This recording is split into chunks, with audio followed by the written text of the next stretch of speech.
elles avaient la voix, elles avaient le look, elles avaient le moment.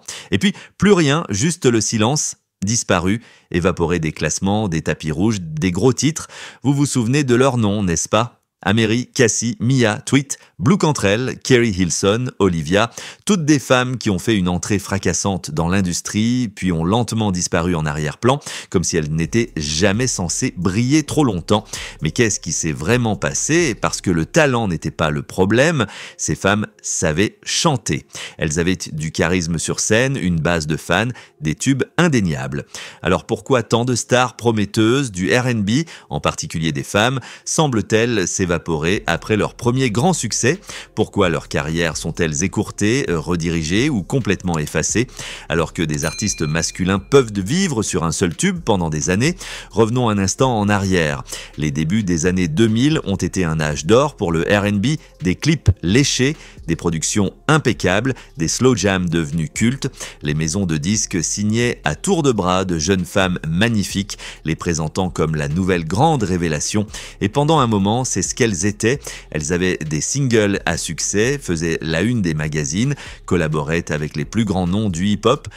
Prenons Améry par exemple, son tube One Thing était partout, ce beat gogo, son style, son attitude, elle était fraîche, originale, prête à dominer, mais après le buzz initial, son label ne savait plus comment la positionner.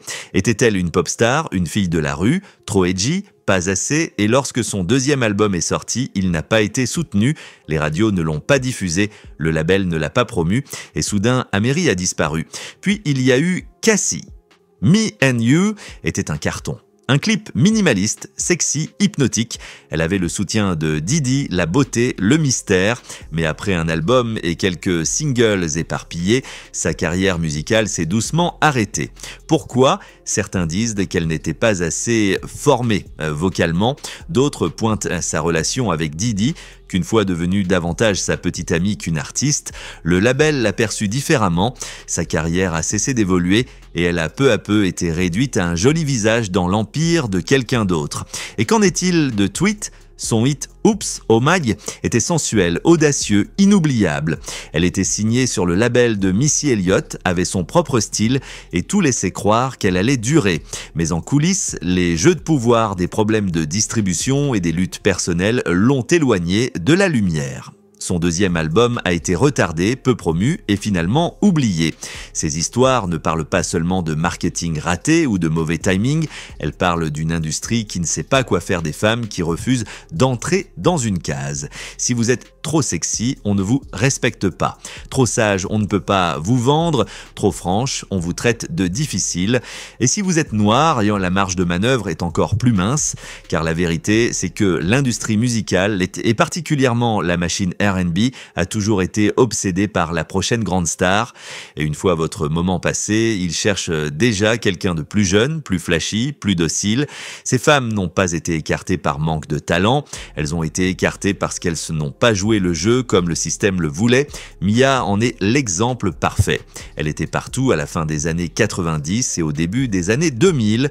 Case of the Ex, My Love is Like Wow, c'est featuring avec Pras, Jay-Z, Pink, mais aussi vite qu'elle est montée, elle a été mise à l'écart, non parce qu'elle ne livrait plus de bons titres, mais parce qu'elle ne correspondait plus à l'image que son label voulait imposer.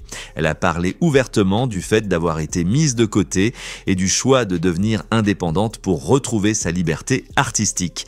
Et devinez quoi, elle fait toujours de la musique, elle tourne, elle travaille, mais vous ne le sauriez pas si vous vous fiez aux médias traditionnels. Car une fois que l'industrie décide que votre tour est passé, c'est terminé. Et parlons de Keri Hilson, excellente parolière, créatrice de hits et pendant un court instant une menace sérieuse pour le trône du R&B. Ses chansons comme I Knock You Down ou Pretty Girl Rock étaient énormes.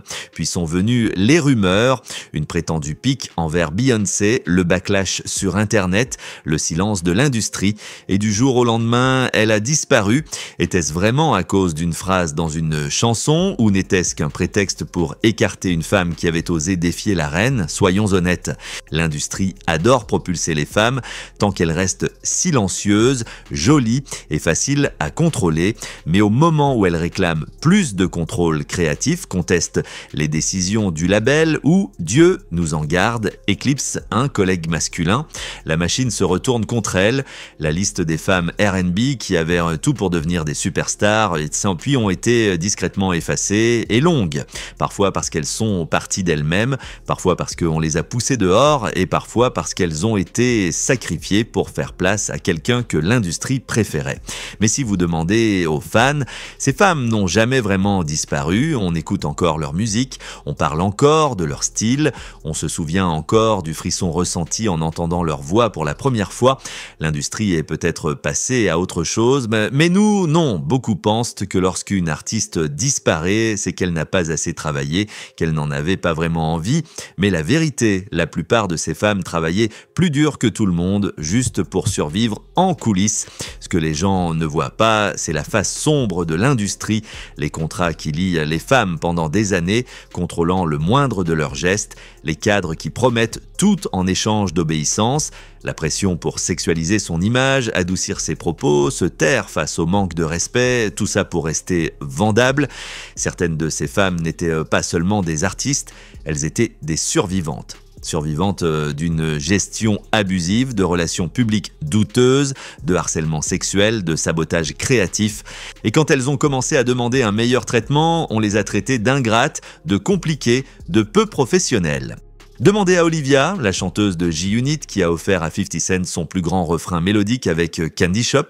Elle était censée être la première dame du mouvement, mais elle a été complètement effacée.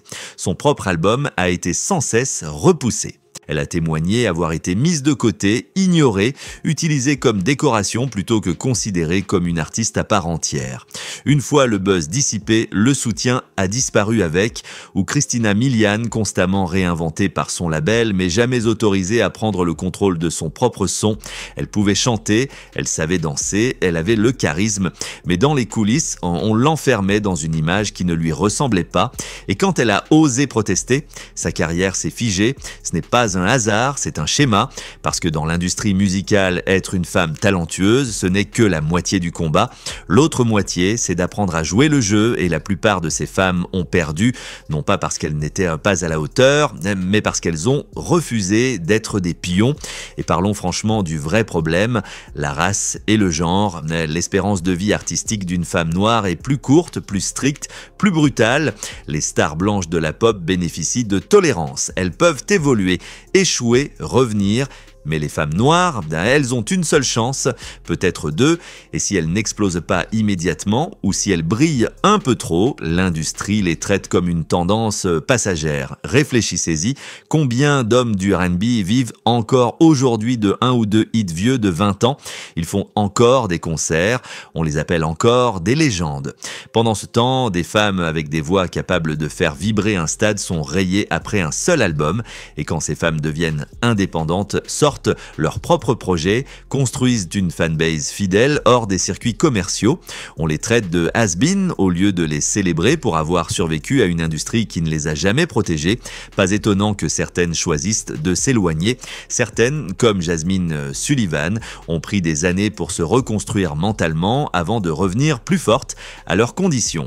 D'autres, comme Jojo, ont dû se battre en justice pour regagner le droit de sortir leur musique. Tinashe a mis des années à s'extirper du piège pop R&B que son label lui imposait pour enfin créer la musique qu'elle voulait.